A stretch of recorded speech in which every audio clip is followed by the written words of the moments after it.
Ya, pemirsa, seperti yang kita beritakan di awal segmen tadi, sebanyak 6 orang guru dan tenaga kesehatan di Papua Pegunungan ini diduga dibunuh oleh kelompok kriminal bersenjata atau KKB.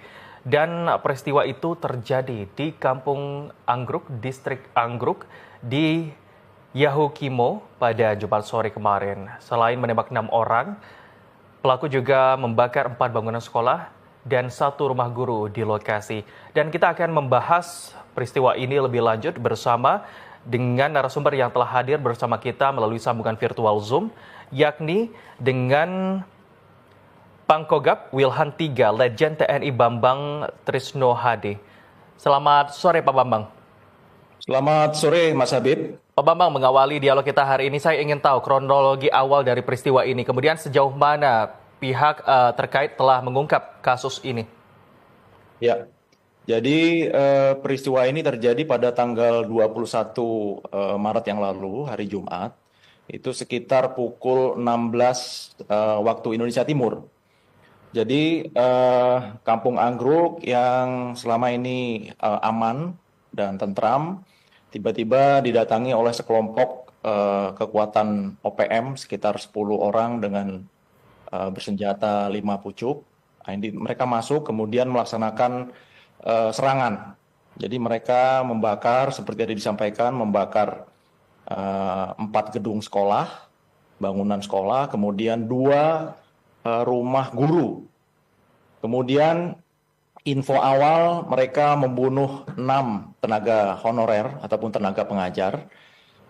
Tapi setelah tadi siang kita berhasil masuk TNI, masuk ke Kampung Anggruk.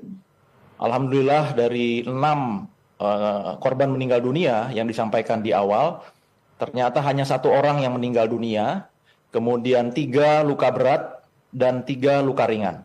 Seluruhnya sudah berhasil kita evakuasi ke Rumah Sakit Martin ND di Jayapura. Dan untuk korban meninggal dunia sudah dilaksanakan otopsi, demikian.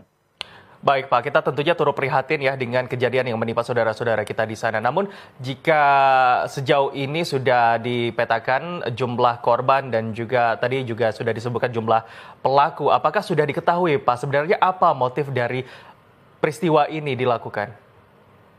Jadi dari pagi sampai sore hari tadi, saya kebetulan bersama-sama dengan segenap Forkopimda, Pak Bupati, Pak Kapolres, Pak Dandim. Kita semua berada di posko di Bandara DKI Yahukimo untuk mengendalikan jalannya operasi.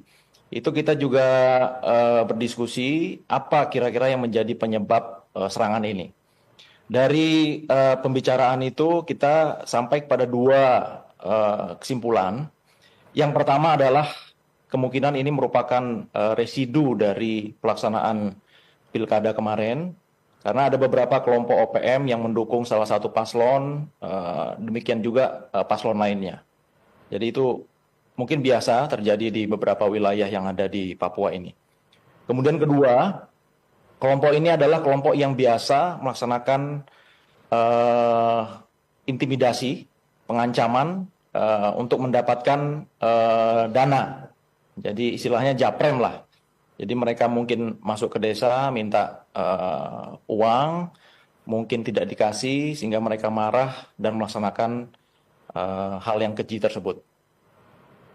Klaim yang mereka sampaikan bahwa mereka melaksanakan pembunuhan karena personil guru ataupun pengajar itu merupakan personil TNI, ini adalah klaim yang sangat menyesatkan karena ini diakui sendiri oleh Pak Bupati bahwa personil ataupun korban ini mereka merupakan tenaga pengajar dari program Yahukimo Cerdas.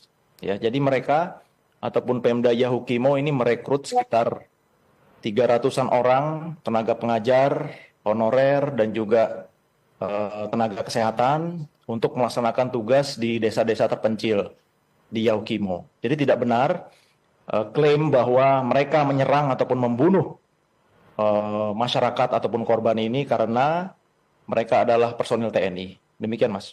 Baik, tadi Bapak sempat menjelaskan ada dua kesimpulan awal ataupun praduga motif dari Ya. peristiwa ini, mungkin dari Wirasudul Pilkada ataupun kelompok biasa yang meminta dana seperti itu, Pak. Kemudian bagaimana kemudian pengamanan yang dilakukan kepada lokasi kejadian ini agar orang-orang di sana tentunya merasa aman dan bagaimana nanti langkah-langkah ke depannya untuk menangani kasus ini, Pak, singkat saja.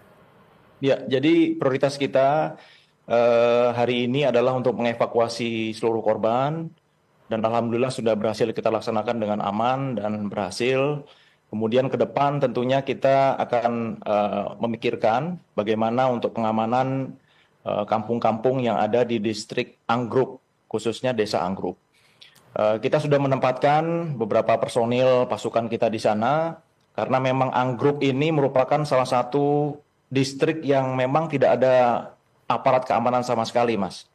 Baik TNI maupun Polri. Jadi ke depan mungkin perlu kita pertimbangkan apakah kita akan mengisi dengan pos-pos TNI seperti daerah hitam lainnya.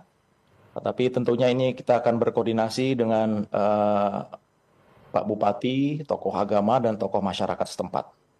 Tapi Baik. alhamdulillah dari awal peristiwa itu seluruh masyarakat mengungsi, meninggalkan Anggruk. Tadi sore kami mendapatkan informasi terakhir dari pasukan yang ada di Anggruk bahwa mereka sudah mulai kembali ke Desa Anggruk untuk melaksanakan kegiatan seperti Untuk sedia kala. melaksanakan pengamanan lebih lanjut ya Pak, agar peristiwa yang Betul. sama tidak kembali terjadi di lokasi yang sama. Dan kita harapkan semoga wilayah lain juga dapat tetap aman dan kondusif ya Pak dengan adanya peristiwa ini, mengingatkan kepada kita untuk lebih menaruh perhatian lebih. Terima kasih Pak Bambang atas waktunya telah bergabung bersama Terima kasih, kami Mas di Andi. laporan 8 petang Ya. Pak. Salam sehat Pak. Salam sehat, selamat.